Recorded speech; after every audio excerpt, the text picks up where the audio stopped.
Alright, welcome everyone to the round 9 of the Trackstars Formula 2 Italian Sprint. Let me just get rid of one of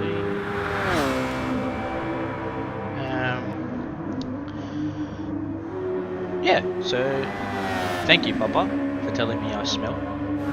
You smell also. I'll be joined by Spud very shortly. Oh, here he is in the comments. Welcome, Spud, to the stream. Can you hear me now? Yeah, man. Sorry, I was muted. Yeah. Alright, so here we are live for round 10 of the round 9 actually of the Trackstars Formula 2 series, where we are here live at the Autodromo Nazionale di Monza, here located northeast of Milan, 15 kilometers northeast of Milan, where you got all the beautiful shopping districts and beautiful sights and scenery of Milan. But drive up north, you've got the wonderful Monza circuit, the Temple of Speed as it's known to all of our fanatic Formula 1 viewers and motor sport enthusiasts as well. So we've got a great event coming in. We've got a few of our pre-qualifiers coming in, but we're just missing a few others. And hopefully we might be able to get a full grid coming up very shortly. Yeah, we are missing a couple of drivers here and there, but we do have most of them in so far. All right, I'll call the others in right now.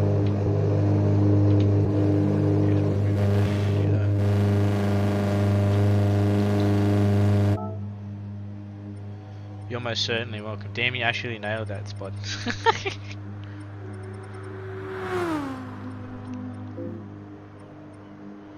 Good stuff. Okay, so yeah, we got 14, just waiting on 2 more, so we're gonna get I'm gonna get 2 more drivers in Isar Benjo 19 and Devlin Calypso, so they'll be on their way very shortly, and then Robbo, our host, can start the qualifying. So Benjo is on his way right now. Hopefully Devlin does the same. Yep, he's on his way. So I can close my lobby. No pre-qualifying race, unfortunately. So now we've got all of our pre-qualified drivers actually in the top 5. So in theory, I guess a pre-qualifying wasn't necessary, but you know, always got to make sure, be safe than sorry. Some people would say. Yeah, obviously we're not going to know if the 2 last drivers aren't going to turn up, but yeah, Sirik, my friend, that's the sand. Exactly. That's where we saw a one Matt Simmons mid-map head the other day in the Porsche Cup. Hey DJ. Yeah, no, it was a little bit earlier than that. It was off the outside of the second chicane, I believe, if I can remember. Yeah, correctly. but the gravel traps are pretty brutal around here, ladies and gentlemen. Once you go wide, then the car will pretty much make you come to a complete stop. So always try to avoid the gravel trap, especially in this chicane here in the Della Roggia chicane there, where it's very easy to clip an inside curb and then spear yourself left into the gravel trap there. We've actually seen many drivers do that in the touring cars, in the Porsche Cup, and possibly could be the same for the formulas.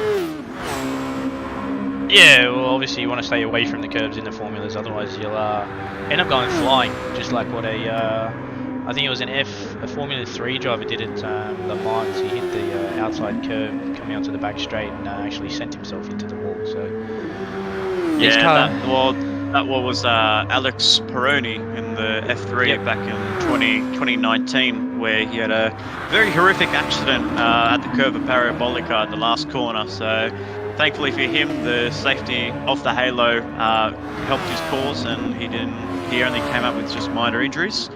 But luckily for him, he was well and he was all good. So that just goes to the safety of Formula 1 and how much, and Formula 2 and 3 in any Formula category, how much safety has evolved over the last few years, from back when this track opened up in the 1930s, where it was all open air, no seat belts, no nothing. So, and how safety has come long and far in the world of Formula 1 racing.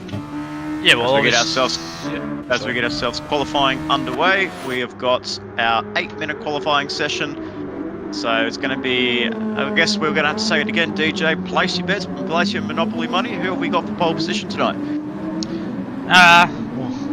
You obviously know it seems to be a decently common trend that's happening, but my money's on either Viper or Matt.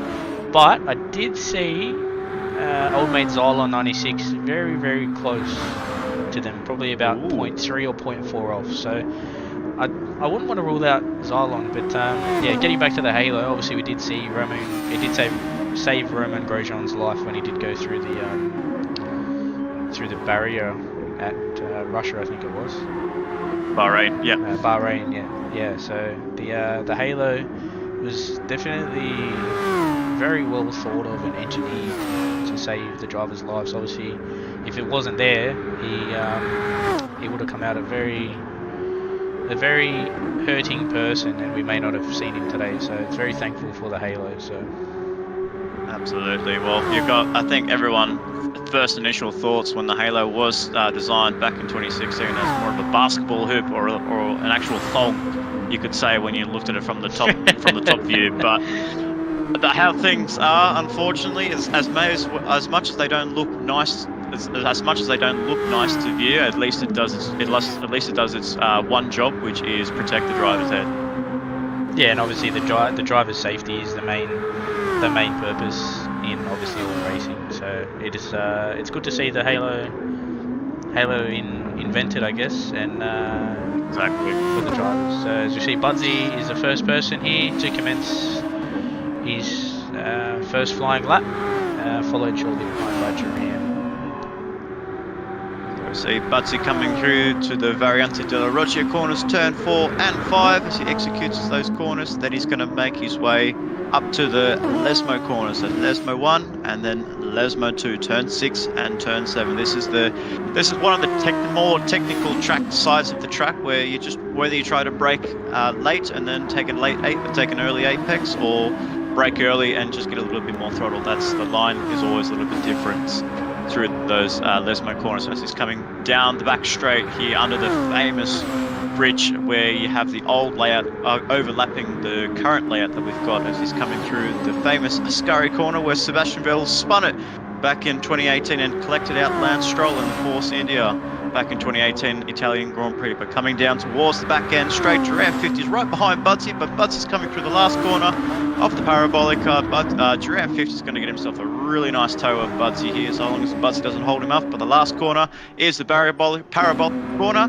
and coming down to the finish line, we are going to see our first competitive laps. We've got Budsy setting a time, but then straight away Duran 50 eclipses him by a fair margin. But we've got up into first place now. We see Duran 50 followed by a Viper in second place, Siri third, and then a few others coming flying by, as we see Xylon 96 actually promote himself up into first place for the meantime. So that's a nice start for Xylon, like you called it, DJ, that the pace from Xylon, he's leading the championship not by much over Robo Sport, but I think the one driver he needs to look out for is Viper, because he's on 3 in a row when it comes to wins.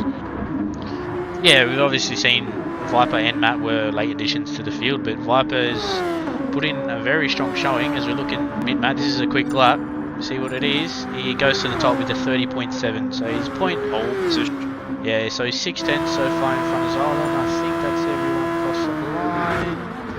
So we got Matt on a 130.7, Xylon on a 131.4, I think it was. Yep, more or less. Yeah, Duran 50 on a 131.5. Viper on a 132 flat, which is surprising. So we'll just wait and see. He hasn't used any overtake, so maybe there you go. He might be pitting this lap, possibly for supers. I guess, I don't know. Might be. So it looks like he might be starting the race on the soft tyres, and then probably going to jump in the last pit stop and just jump onto the super soft. So we see Duran 50 as well. He is doing the same strategy. So yeah, it's a bit weird how the GT physics works, but essentially you have to start the tyre that you want to start on, and then drive into the pits and then change your tyre compound. So I think Slayer's put in a good competitive time there to be third, actually. So he's actually ahead of Duran 50 there. So that's a good showing by Sir Slayer, and we're going to see him later on in the main series, DJ. So he's definitely going to help his cause and get some good practice in now. So then when it comes to the main race, he can cause some headaches for the main teams.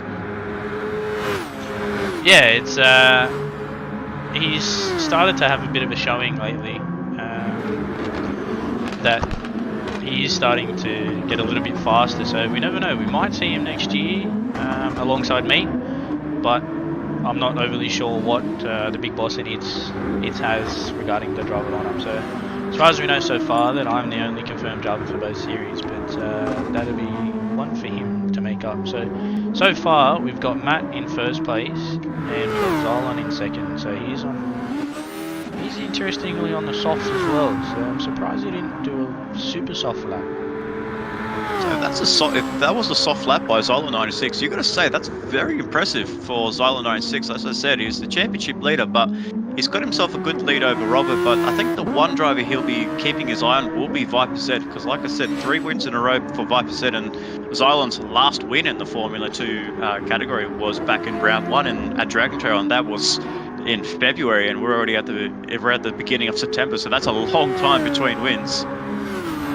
Yeah, that's a lot, and as we see here, maybe trying to get a bit closer here to Viper to try and get a little bit of his toe, but I'm pretty sure Viper's a lot more knowledgeable than that, than let him get in his toe. So exactly.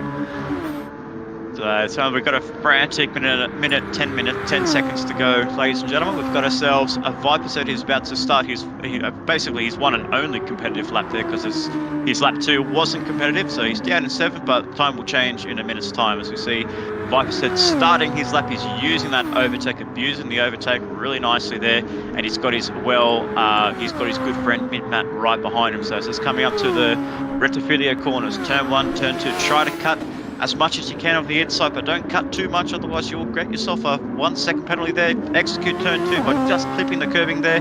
Try not to ride them too much, and it gets a nice exit through the Curva Grande here. Turn 3, a nice little sweeping corner. Just compose yourself, stay right on the inside line and just hug that inside and stay as far right as you can.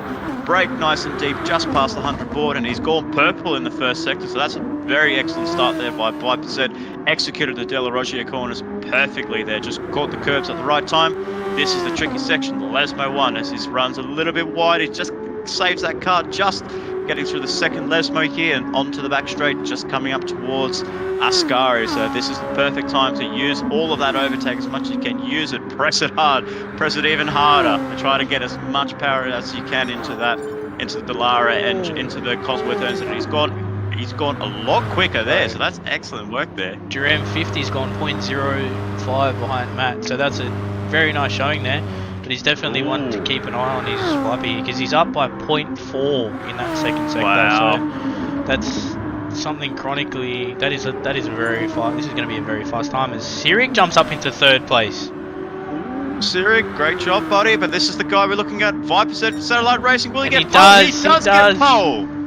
All right, Mid-Matt, he's right behind him. Does Mid-Matt improve his lap? No, he doesn't. So, ladies and gentlemen, looks like pole position is going to Viper Z. The last lap, one lap wonder in Viper Z gets 1st place. It takes pole position ahead of Mid-Matt and Durant 50. But Sirik, a great performance by Sirik, like you mentioned there, DJ. So that's definitely one to keep an eye on for Sirik. And he's been showing a lot of form, at least in the TS3 division. And as we see Xylon jump up into 5th place with Sir Slayer right behind. But I think Sirik racing with these guys that usually race in TS2, Sirik is definitely amongst one of the fastest, definitely in the F2.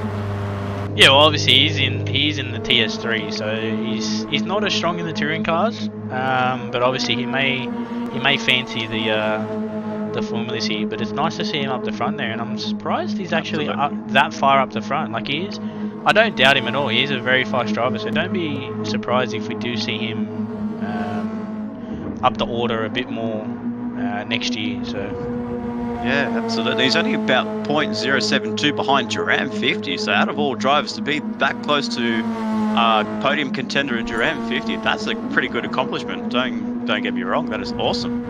Well, if you look at it, Matt is 0.2 behind Viper, but then you've got Duran being 0.05 behind him, and then you've got Sirik being 0.07 behind Duran. So realistically, he's only about 122 behind Matt. So that is pretty good. Very exceptional. really competitive here. So really competitive field we've got, ladies and gentlemen. It is round 9 of the Track Stars Formula 2. We have Viperset on pole position ahead of Matt and Duran 50 and Sirik as we wait for those lights to go green. It is lights out, green flag racing. Here we go. We've got 5% getting off to a perfect launch, and Matt's going to tuck right behind him. But 5% so far with the upper hand. How do we look in this first section of corners, DJ? This is where we need to be really cautious about. With every driver's been doing so well up until this point, and it looks like it is very clean. So top job to all of our drivers there. A very nice, clean first starters. And as we see, actually, we look down the order there, we see Cylon 96 actually promote himself up into 3rd place there. So nice little start there by Cylon, and he's going side by side with Duran 50 through the De La Rogia corners. And wow, what a great start for Cylon from 5th to 3rd, and not such a good start for Sirik as he gets a little bit abused there by Matson. We got 3 wide, almost 3 wide into the Lesmo corners. As we see that replay, just Matson there in 6th place there. So I would have expected a little bit more from SDRT Massa. We know he's a quick driver in the formulas, but he just hasn't been able to show it so far. Well, yeah, he gets a bit touchy there with Sabaka Sirik and ends up losing it there. So yeah, I did push the wrong shortcut key there, so I went a bit too far back, but that's alright. That's right. Happens. But leading the way, still Viperset ahead of Midmat, but Midmat's actually not letting him go there, so Midmat's really tucking in behind the slipstream, and there's basically, we've got ourselves a duel, one for the ages once again. We've got Midmat versus Viperset, but Viperset is still leading the way, coming up to the end of lap 1. We're going to have 1 lap down, 6 are going to go DJ, with Cylon in 3rd place. A nice, very good start there by Cylon. He's also on the soft tyres, just like the front two. So keep an eye on Cylon towards the end of the race, and he's actually pulling away from Duran 50 there. So that's actually really nice competitive pace that Cylon's got, and he might be able to get himself up to Matt and Viperset. Yeah, he's actually pulled the gap a little bit closer, because I think it has. Viper's pulled out a 0.5 second gap there to Matt there, so that's brought Xylon a little bit closer. And yeah, he's pulled out that gap to 1.1 seconds after turn 1 and 2. So it's good to see Xylon here. He's getting... I've seen him get a lot faster over the last couple of weeks. I think maybe he's trying to get a lot more competitive against Viper and Matt. So it's good to see. But yeah, absolutely. Well, that's right. He's been showing great performances in the TS2 Championship, where he's actually really closed the gap up to Little Blacker and the Robo Sport Racing Nissan. But in the formulas, he said to me he's been struggling a little bit just to find a bit of a happy balance that he found at the start of the season. But it looks like that form is back after the Spa Grand Prix only 2 weeks ago. So he's looking to make the charge towards Matt and Viper. Said he's going to say, well, you guys have had your fun, now it's my turn to play. Yeah, well, I can see him kind of dabbling in a little bit of overtake there, so maybe he might want to get kind of up to the back of Matt to say, I'd say to try and run on the same strategy, if not maybe a possible undercut. So it's that gap is coming down and going up, so it's good to see that he is in that 1.3. So if I was him, I'd try and stay within this gap. Maybe do a possible undercut, use as much overtake as you can, and try and get out in front. So, as we saw a move there from Mazda on Rugworth there, but so those guys are still battling it out for 6th place there. And I will actually say Mazda's actually gone wide there, so I wonder if we can catch a quick replay of that, DJ. Just he made that move, but it looks like he's just run it a little bit, too much throttle there. So very unlucky for Mazda, so just not his day today as we normally see him, but we dropped back down to 9th, just behind Budsy 76 in the 76, mind you. We have one of our promoters in from the pre-qualifying. Well, wasn't necessary pre-qualifying, but we have Nightwalker 964 in 10th place with Robo Sport, the host, and the 2nd place man in the championship. Probably not anymore after the end of this round at 11th. Mikhail's 123 12th. Devlin Calypso in 13th place, where we've got Warpath 360, so that's quite interesting to see Warpath down there, and Benjo down in 15th, so a nice full grid in the F2 Championship, DJ, so it's always nice to see. So unfortunately no racing in the Split 2, but we can always have a full grid in the main series. That's more than enough. Yeah, it's good to see. Obviously it's unfortunate to not have a Split 2 race, but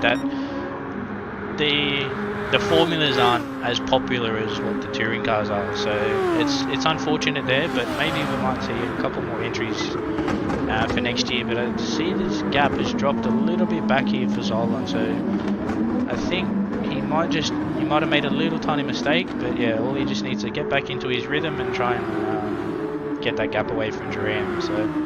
Yeah, I wonder if he's trying to think of, like you said, maybe thinking of an undercut, maybe where he pits, maybe that lap 9, lap 10 region, you could say. So at least he needs to get his 5 laps minimum of tyres. Oh, just runs a little bit wide there through De La Rosière. He just needs to get past that lap 5 margin, and then he can go all out and pit for the super softs. But who will be the first one to blink to go into the pit stop? Time will tell. As he's coming down towards their exit of the second Lesmos, coming down to the back straight where the old layout of the track. I have been watching back some old footage there, and back in the 50s and 60s, and just watching Fangio drive around that circuit in the Mercedes back in the day in the Alfa Romeo. It was so magical to watch that track, and how those drivers managed to drive that oval. It is unbelievable. It's just that skill that those drivers had. That current F1 drivers, you could say, they kind of have it easy there, with the flappy paddle gearbox and a little bit of downforce. But you look guys like Fangio, Jim Clark, Ayrton Senna, Alan Prost, they did it with, real manpower in a way. Yeah, well, obviously that's obviously going back to Senna's days. That's obviously going back to the Peter Brock days too, with the old H pattern, no downforce in the old Tirana and the Cortina and the GDRs and stuff like that, where you had to kind of, as you said, manhandle the car to get it around the track. So where nowadays they got all this downforce and the sequential gearbox and smoother gear changes as such. So. Yeah. Well, here's a question for you. We've just seen, I don't know if you've just seen the Gen 3 car come out that Shane Van Gisbergen was driving around Queensland Raceway, and there he was using a flappy paddle gearbox there. He was using the flappy paddle. So what do you think now? So now we're getting into that evolution of just moving away from the stick and moving towards paddles. How do you see that? How do you think, as a spectator, do you want to see, a driver really manhandle a car and just, get the best out of it, or do you want to just have a little bit more driver assistance? See, I would, if it was me personally, I would rather the stick, the gear changes with in hand. So, I know the drivers don't like the paddles at all. So. And then obviously you look at drivers like obviously your Lewis Hamiltons, your Sebastian Vettels, where they've all grown up in the era of paddle shifts, and then even back when Michael Schumacher was racing in 1991-92, they were getting that introduction to the flappy paddle gearbox. So it's kind of like we all say that Michael Schumacher is the greatest driver of all time, but then you've got, you can have your competitive drivers like Ayrton Senna and Alan Prost who did it the hard way, you could say. Yeah, obviously, I guess that's the point of the touring cars. If you wanted paddles and stuff like that, you then go towards more your GT3 kind of stuff, which obviously Van Gisbergen likes driving the Mercedes AMG. So it's, personally to me, I feel like I would stay with the stick shift, but I did see a bit of an uproar when they did try and introduce the paddle shift. So it's not really, you kind of don't really have to take your hands off the wheel with your paddle shift. But I don't know if you've seen Michael Caruso, everyone names him the fastest man to change gears in the supercars. So I have seen his inboards. They are crazy. Yeah, he's almost destroying that sequential gearbox. It's quite funny. Yeah, well, obviously, you see the inboard, and then you just see him just go from the steering wheel, and then not even half a second, or it's 0.2 of a second, he's just bang, change it down again, bang, change down another one. It's just it's just incredible scenes to watch, and the joys of that. And obviously, if you do go to the paddle shift, you do lose the joys of using the clutch there. So you do have obviously they go just accelerate and brake realistically. Obviously going back to your old Mercedes A45s and Volkswagen GDIs, so that kind of stuff there. I mean, I don't know. I guess to me personally, that's not really a touring Australian touring car kind of thing, I guess. But I guess they're each to their own. But yeah, so I don't know. I guess it's kind of the evolution we're going to at the moment. Yeah, and I feel like obviously they're trying to lean towards what road cars are using, with the automatic handbrakes and with the paddle shifts at the back end of the cars. Obviously, sports supercars, Italian supercars, and all like European supercars, they all have flappy paddle gearbox. So I guess it's kind of an evolution in a way, but like you said, like it's an evolution, but they've gone with the GT3 racing, as we see here. Heading back to the action, SDRT Mass's got a 1.4 seconds, so you definitely picked that up somewhere pretty hefty. I wonder if that was at the turn 1 sequence of corners there as he starts to slow down. Yes, he does, so he's done a really good job there. Learning the penalty burn points, which is just under the bridge of the old circuit, and then coming up towards this back section of the track where just under that second bridge will be the penalty burn point there. So 1.4 seconds was quite a hefty margin there. But yeah, going back to the modern day cars, they're just all converting. I don't think I've really seen a car on the market where they actually have the stick shifter anymore. I don't really see a manual gearbox. You have to look on the market and buy a used car if you want to have a manual gearbox. Yeah, obviously, I do know that they do come out paddle shift because the clutches and the gearboxes can't actually handle the amount of power that the cars put out. So I know that was proven with the Nissan GTR R35. So that didn't come out in manual due to the amount of torque that it put through the clutch and the torque converter and all that kind of stuff. So in a way to try and reduce the damage, they did only bring that out there. But obviously, there are people kind of transmission swapping it, stuff like that. So, but I guess it is what it is. But yeah, it seems to be the kind of modern evolution now. But I will take a definite 6-speed manual gearbox over a automatic or paddle shift any day. So I don't know. I guess it gives me more control, kind of thing. Yeah, in a way. Exactly. And then there's probably you back in your old Utes in your Holden Ute or Ford Ute, I can't remember what it was, and then just doing some mad skids at the McDonald's car park. So yeah, I had my first car was a Ford Festiva, that was 5-speed manual, and then I went to my Mazda 3, and that was a 5-speed manual too, and then the Commodore was a 6-speed manual. So I've always been a fan of manuals, and then now I've got my Ranger, but that's automatic due to the towing and stuff like that. But I'm getting old as well, so kind of moving up in the world, I guess. But yeah, no, the stick shift is definitely one that I would like to see in motorsport. For kind of I don't think you're getting old. I think our dads are a little bit old here.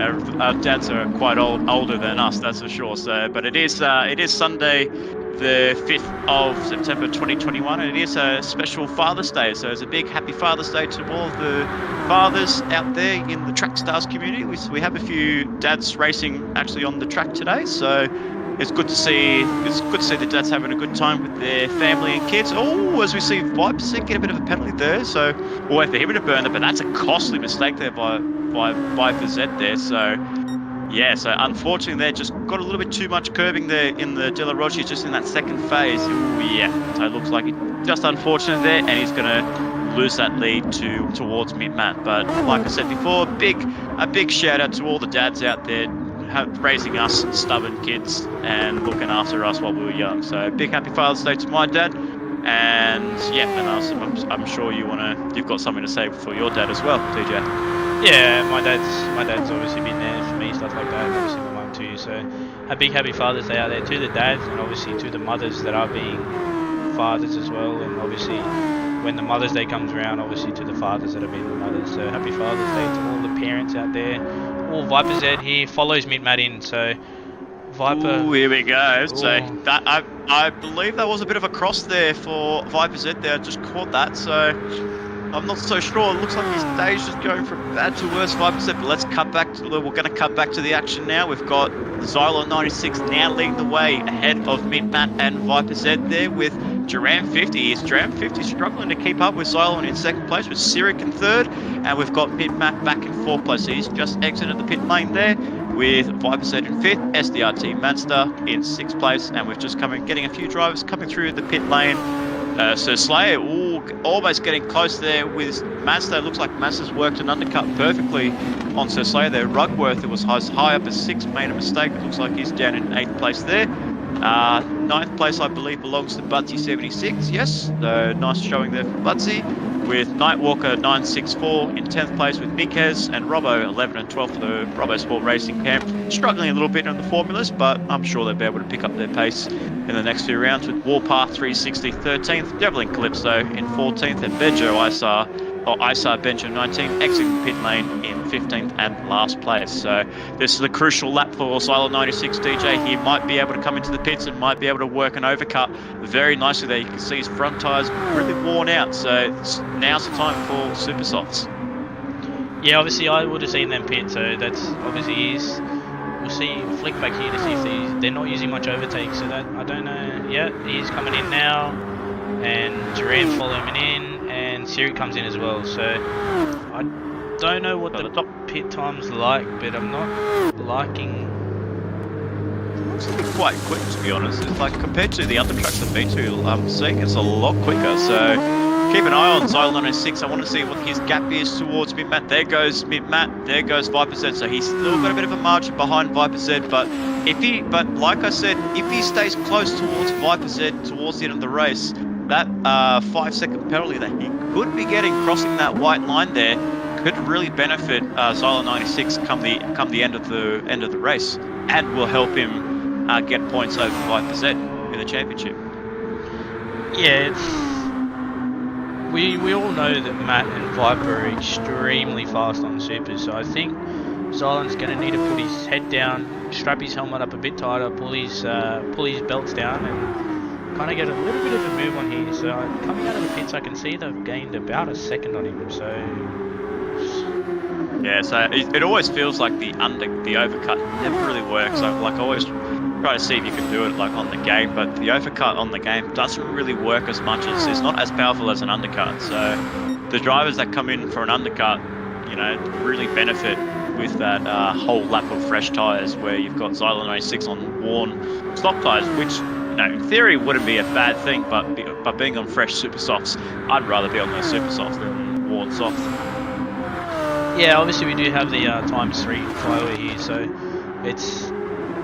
it depends on what lap you want. Obviously he's on a green set, so it might take him a lap to get the tyres up to temp. So you might see that time drop a little bit in the next few laps or so, but I know Viper does like racing the formulas because it does he feels that he's a lot closer to Matt in the formulas rather than the touring cars. So he feels that Matt is stronger in the touring cars but weaker in the formulas, where it's obviously vice versa for him. So I think he's kind of got a little bit of a bunny in the hat here for Matt. So if Viper stays close, he used a bit of overtake there to try and catch back up. So that 1 second penalty. Yeah, I was going to say that he had a 1 second penalty and he just closed that gap with ease, essentially. So Viper said really feeling at home in the formulas compared to Matt there. So, but still Viper said leads the way between the two drivers in the championships in both categories. So I think maybe Viper said has done an extra round or two compared to Matt, but Matt's slowly catching him as we see Xylon in third place, Duram in fourth, Sirik is actually in fifth place. So he's doing a not too bad job, not far behind Duran 50 there, so he could take a lot of positives out of this weekend, Sirik. So he's showing his pace and he's showing his speed against the top runners. Usually, like we would normally see Manster and Sir Slayer, and actually I don't see Sir Slayer here. What's happened? He was actually up higher than he would be. He's down in 12th place, so something major has happened. Has he come through the pit lane twice? By the looks of it has, because it's roughly the same pit time. So I think he might have come through the pit lane twice. So that.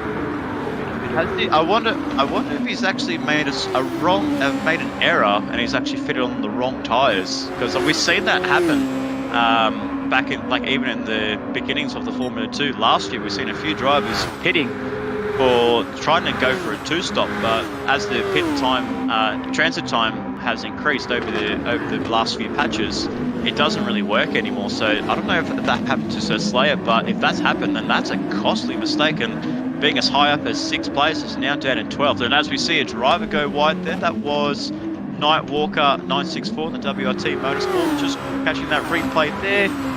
Looks like Budsy's trying to hold his line. Looks like he's at it. Oh, Budsy runs a little bit too early on the brakes there, and Nightwalker goes for the inside move, and there's a little bit of contact made. Oh, there is a little bit of contact made between Budsy and Nightwalker there, so Nightwalker's definitely not going to be happy with that, and that'll be looked after at the end of the race there. So not one for Nightwalker to remember in WRT Motorsport, but this is the battle we want to see. Matt versus Viper. What a finale that we had last time we had it at Spa-Francorchamps, DJ.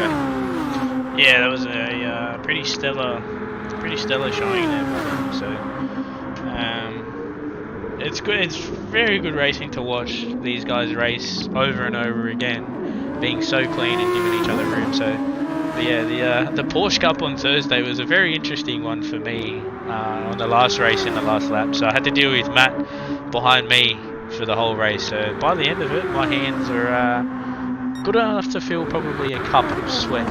So I hate to see how Viper is normally. Yeah, that's right. But it looks like Matt's getting himself under the pressure from Viper. So I don't know, if you were in Viper's seat, would you think about making a move as early as this lap, or would you actually just stick behind Matt until probably the last two? It's kind of hard to tell really. Like, they've got exactly the same amount of overtake, so I think give Matt the last lap. He probably knows how much overtake he'll use in a lap, so he might use it on the last lap, but Viper might use it to get closer and then use Matt's slipstream to pull him along, and then use the last bit of his overtake at the end. I don't know. It's kind of a bit of a muchness. So, but yeah, Viper's got a lot more. These two have a lot more race knowledge than what I do. So I'm probably not one to look at it like in that aspect. But I guess we can only give our opinions. We're not as competitive as these two. So yeah, well, obviously they've got a lot more experience than me with this being. Matt goes a little bit squirrely there. Tail happy there. So that's gonna open up a chance for Viper to close that gap towards the De La Rosier corners, but he just caught the curving there, just too much of the throttle there. So we'll have to come back to live action and just see how much he's closed. He's closed up massively there. So he's done a bit of a body hop. The De La Rosier, is he going to get himself a half second? No, he doesn't. So he gets away with it very nicely there. So he's playing with fire. It's all it's going to take, DJ. It could take a slip of the mind. It could take even a corner cut to decide the winner.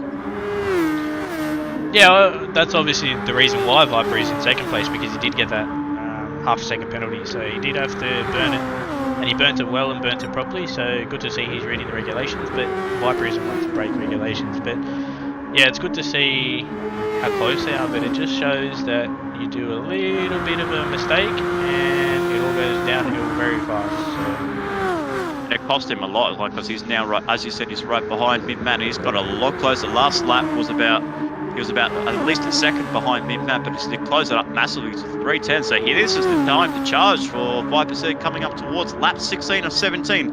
The time has flown, ladies and gentlemen. It is still Mid-Matt leading the way for BCG Racing, car number 89, ahead of Viper in the Satellite Racing, car number 56. Will Viper think about making a move towards the first few corners? No, he doesn't. So he's just staying cool, keeping a cool head, and he's just going to try and wait for that mistake that Matt's going to make. Hopefully maybe a corner cut, but it's going to be it could be another last lap battle between these guys again, and I'm so excited to give it a call. Yeah, it's obviously going to be an exciting finish to this, and as soon as this is done, I'll jump in our lobby, go and eat my dinner that my mother has beautifully prepared. So it's there's too much going on to jump off, but exactly. Yeah, so I think Viper might be kind of. He's just playing it cool. He's just playing with him a little bit. He's just staying within. He's staying within that gap, at least in that 3/10 gap there, where Mid-Matt's not really feeling too comfortable. Like you said, Viper prefers the formulas over the touring cars, but he's closed that gap really nicely now. So there's still 3/10 again. So like last lap, 3/10 is the gap that separates Mid-Matt and Viper and as we try to see if it looks like Viper's making a move, clips a curb, clips a dirt there. That's not what you want. But the last lap, ladies and gentlemen, here we go. Mint Matt for the BCG Racing Car 89 versus 5% in the 56 Satellite Racing. Last lap here for the Track Stars Formula 2, round 9 here at the Autodromo Nazionale de Monza. We have Mint Matt versus 5%. Will 5% think a move? He jinks right and he doesn't make the move. He sticks right behind to the Retifilia corners for the final time. So still Mint Matt's taking the lead and he's right up there in his gearbox there, DJ. He's going to get him. He's going to think about a move through the Retifilia corners. Will Matt go defensive here? Only time will tell. Yeah, and obviously it's very exciting here, but look at how much overtake the two cars have. Matt has used his overtake and Viper's just stuck behind and he's just dragged him along. So this might be a final corner dive here for Viper. So it's gonna be so close. So coming up to the final Lesmo here, Lesmo 2 coming down towards the back straight. Only 2 straights here, so drivers are going to be using their overtake so much here. And like you said, Viper's been using it very well, and it looks like Matt's going to go defensive here through the scurry corner. No, he doesn't. So he's got a little bit too deep there, runs a bit wide. So 5%'s going to come right up in there. He's going to use all of his overtake, but that gap is just increased again. So Matt's going to go really defensive. Can 5% go around the outside of Parabolica? Surely not. It's side by side between these two legends and foes. And he's done it! He's almost done it! He's done around on the outside, but they're going side by side towards the finish line. Who's got the most overtake? It's going to be Matt versus 5%. It is 5% with the victory! Wow! Oh, unbelievable! What a final move there by 5%. You called it, DJ. A final lap overtake, and 5% has done perfectly to overtake Matt on the final lap of the final corner of the race. Unbelievable. Oh, that was incredible. That was an incredible finish, and hats off to those two boys. And I think coming into that second chicane, Matt did get a little bit of a touch from Viper. But that might be one to look back on. But it was good that he didn't pass and he didn't do that. But it just showed that overtake that Matt used coming into the start of that final lap. He just chugged Viper along, which let him save his overtake. So that little bit of overtake there around the outside of the last corner, that gave Viper the win. So it was a very nice, interesting race to watch there. So congratulations to the top 3 in Viper, Matt and Zyla. So that was a fantastic finish. That is unbelievable. I really trying to catch my breath back. That was epic to watch. Just a last lap move around Parabolica. That is phenomenal stuff. So he's done really well, and credit to those guys, DJ. They're just top class, and we're just so privileged to have them in Trackstars. Yeah, obviously it's a privilege to have him in, and they did join. Viper joined for the Blooming Bay 500. He did, I believe, he took a win in Split 2, but then was some complications regarding safety cars and stuff like that. So congratulations to Viper Z here in the Satellite Racing SF19. So that was an incredible finish. That's a race. That's definitely a race for the ages. So we had ourselves a fantastic battle between Viper and Matt in literally the last corner of Spa, and now we've done it again 2 weeks in a row, 2 rounds in a row where Viper goes around the outside of the final lap of the final corner. That is unbelievable. It just shows just great quality drivers between those drivers. So as we look through the results grid, it is confirmed results. It is Viper Z coming out to take the victory there with a bit of a question mark over his head. He's won it on track, but on the count back and on his entry to the pit stop, we're not too sure. So we'll have to look into that as the stewards look into that later on this evening. As we see, Matt inherits 6th place, and congratulations to Zyla 96. Got the jump over Sirik and Duran 50 at the beginning of the race and promoted himself up into 3rd place in his Toll MSR SF19 Toyota, with Duran 50 for the CP Motorsports in 4th place, Sirik in 5th, Manster in 6th, Rugworth in 7th. So Slayer, a nice improvement there from 12th, being as low as 12th and then getting himself up into 8th place. So that's nice recovery for Slayer. Mick has 1, 2, 3 in 9th, and Robbo Sport, a nice top 10 for Robbo Sport entries in 9th and 10th place, with Budsy 76 in 11th, Warpath 360 in 12th, Nightwalker in 964 in 13th. So one to forget for WRT Motorsport, with Devlin in 14th, and rounding up the rounding up the top 15 is Isar Benjo 19. Yeah, it was an outstanding job, outstanding finish, and that was very, very good to watch. So, congratulations to all the boys there, and unlucky for everyone else, they won't be hearing from us again tonight after this. So, it's not. We don't have I a. know. Yeah, we don't have it. We don't have a Formula 3 series. So. Imagine that. I mean, like you and I just getting in the commentary box, just having a good time, watching some good battles. So why not? Yeah, it's always good to jump in with you. But at the end of that, that does conclude the round 9 Italian GP of the Trackstars Formula 2 series. And it was a big congratulations to Viper, to Mitmat, and to Zala96. So on behalf of the Formula 2 guys and the Trackstars racing community, we say thank you very much for tuning in tonight. Stay tuned. Within an hour's time, we'll have Nismo86 streaming the Formula Trackstars round 9 of the Formula Trackstars Championship, where it looks like it's a nice battle. It is a heated battle between the MSR boys and myself and my teammate in Punts, but we've got the rest of the field catching up, such as yourself, DJ, and JMX as your teammate. So time will tell how the race goes, but that's it for Formula 2 racing. So we will see you guys in about 3 weeks' time, I believe it is. So we have our Enduros coming up next week, but then after that we'll be back into the Formula cars after our Endurance multi-class. So a big list coming up, ladies and gentlemen, of racing. But for the meantime, Formula